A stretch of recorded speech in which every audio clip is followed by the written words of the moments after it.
তুই আমার ছেলেটাকে খেলি তুই।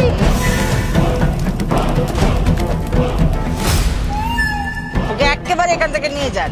আপনি কি বলছেন? আমার মতো শাশুড়ি পেয়েছে না, সেই জন্য জীবন একেবারে বদলে গেছে।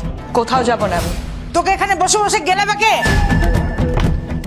আপনি আমাকে যতই পর ভাবুন মা, এই পরিবার আমার পরিবার, তাই আমি এই বাড়ি ছেড়ে, এই পরিবার ছেড়ে কোথাও যাব না। দাদা কিছু একটা করুন, আমি না খেতে পেয়ে মরে যাবো দাদা। দাদা বিরাট বড় মাল। পুরোটা বল। লিক লিক করে কেন? মালিক আমার মানে কেন্দ্রীয় সরকারের চাকরি তো, এখন ডিউটির টাইম, খুব কাছের চাপ।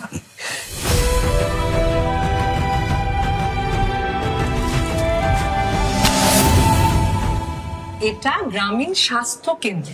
নমস্কার, আমি সুজন সামন্ত, গ্রামীণ জীবনে যে কোনো দরকারে সরকারের প্রতিনিধি। পশ্চিমবঙ্গ সরকারের আনন্দধারা প্রকল্পের নাম শুনেছেন? সেই প্রকল্পে সরকার লোন দেয়, মেয়েরা স্বনির্ভর হয় সরকারি টাকায়।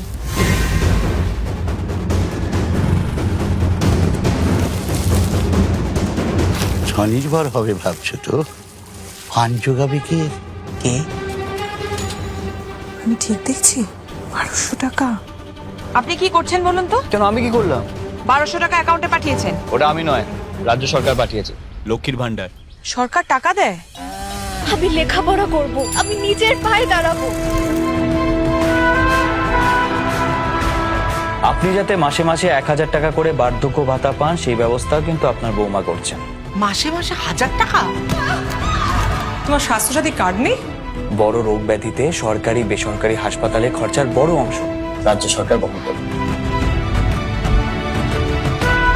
মাথার উপর এমন মা মাটি মানুষের সরকার, আর তোমার মতো এমন লক্ষ্মীমন্ত বউ যেন সবার থাকে। কেন্দ্রীয় সরকার যদি মাথার উপর থেকে হাতটা তুলে নেয় না, তাহলে আপনার এই লক্ষ্মীর ভান্ডার ভাঁড়ে মা ভবানী হতে 2 দিনও সময় লাগবে না। সরকেলদা, গত 3 বছর ধরে দিল্লির জল বাংলা অব্দি পৌঁছয়নি। বাংলা কিন্তু থেমে থাকেনি। তাই লক্ষ্মীর ভান্ডার হোক বা কৃষক বন্ধু, পশ্চিমবঙ্গ সরকার মানুষের পাশে ছিল, আছে, থাকবে।